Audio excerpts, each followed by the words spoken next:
В минувшие выходные в столице республики состоялся первый фестиваль «Якутия туристическая». Встречи туристического сообщества проводятся уже 8-й год, но в таком формате любителя походов еще не собирались. В ходе фестиваля туристы, любители и спортсмены отчитались о пройденных за сезон походах, обсудили проблемы развития отрасли в регионе и представили маршруты на 2016 год. Как было отмечено, в первую очередь необходимо подготовить собственные спортивные туристические кадры.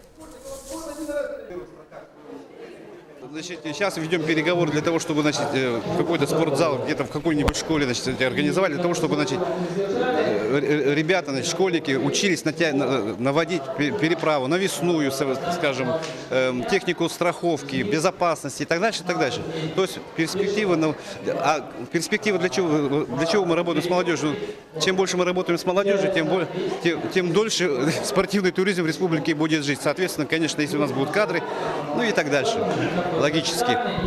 Больше будет у нас гостей из России и из-за рубежа.